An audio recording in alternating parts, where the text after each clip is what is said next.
Assalamualaikum warahmatullahi wabarakatuh. Perkenalkan, saya Anissa Azhara Aguzain dengan NPM 2014231037 dari Prodi Teknologi Industri Pertanian, jurusan Teknologi Hasil Pertanian, Fakultas Pertanian Universitas Lampung. Di video ini, saya akan menyajikan laporan praktikum kimia dasar tentang pembuatan larutan dari bahan padat yang telah saya peroleh setelah melakukan percobaan. Larutan menjadi salah satu hal yang penting bagi makhluk hidup. Reaksi-reaksi kimia yang ada pada larutan biasanya berlangsung antara campuran dua zat. Larutan dapat dikatakan sebagai campuran homogen antara dua zat yang terdispersi dengan baik sebagai molekul, atom, ataupun ion yang komposisinya dapat bervariasi. Konsentrasi dapat disebut sebagai kuantitas relatif suatu zat yang ada di dalam larutan. Konsentrasi juga menjadi salah satu faktor penting untuk menentukan cepat atau lambatnya reaksi berlangsung. Praktikum ini dibuat dengan tujuan untuk mengetahui tahapan proses pembuatan larutan dengan bahan padat, dan praktikan diharapkan mampu untuk membuat larutan.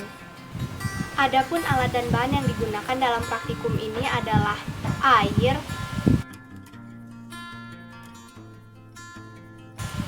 sendok atau alat untuk mengaduk, garam dapur, gelas, dan timbangan.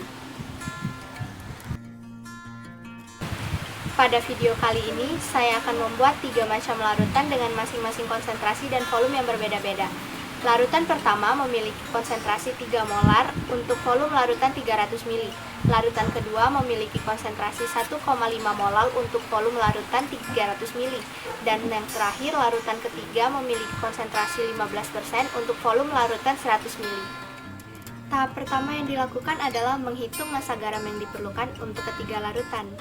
Cara menghitung massa zat terlarut apabila diketahui molaritas dan volume larutan adalah dengan menggunakan rumus massa zat terlarut sama dengan molaritas dikali mR larutan dikali volume pelarut dibagi 1000, dengan molaritasnya adalah 3, mR larutan sama dengan 58,5, dan volume pelarut adalah 300. Maka didapatkanlah hasil massa zat terlarut adalah 53 gram.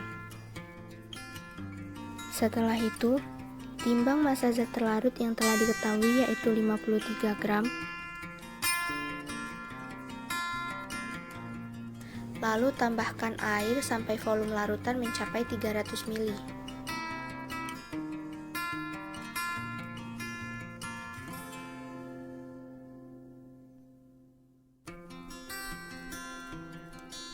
Dan aduk hingga rata, hingga tidak ada lagi bongkahan-bongkahan garam yang tersisa.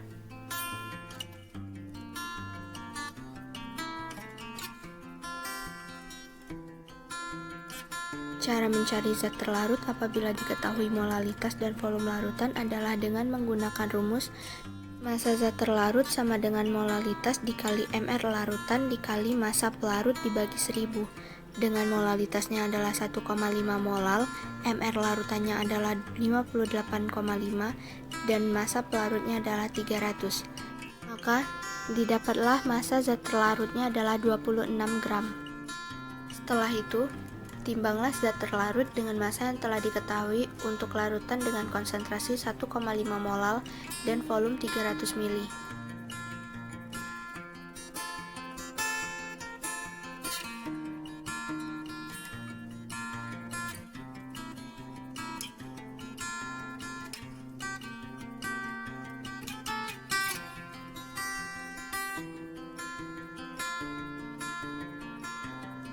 Tuangkan massa zat terlarut yang telah ditimbang ke dalam gelas. Lalu, tambahkan air hingga volume larutan mencapai 300 ml. Sebelum menuangkan air langsung ke dalam gelas, tuang air terlebih dahulu ke wadah penimbang. Hal ini dilakukan untuk meminimalisir adanya ketertinggalan zat terlarut di dalam wadah penimbang. Proses ini dilakukan sebanyak 3 kali.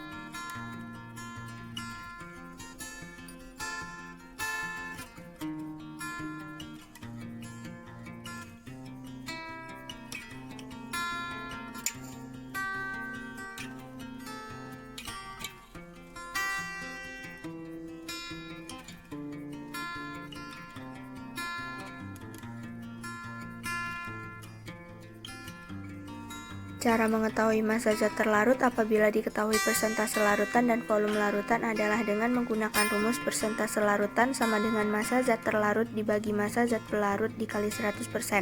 Dengan persentase larutannya adalah 15% dan massa zat pelarutnya adalah 100. Maka didapatkanlah hasil dari massa zat terlarutnya adalah 15 gram. Setelah itu, timbanglah massa zat terlarut yang telah diketahui dari hasil pencarian untuk konsentrasi larutan 15% dan volume larutan 100 ml.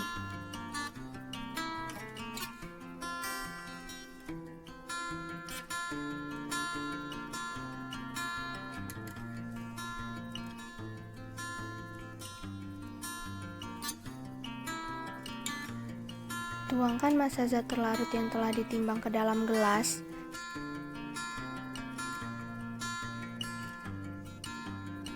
Setelah itu, tambahkan air hingga volume mencapai 100 ml.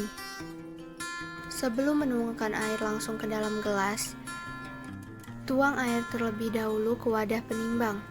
Hal ini dilakukan untuk meminimalisir adanya ketertinggalan zat terlarut di dalam wadah penimbang. Proses ini dilakukan sebanyak 3 kali.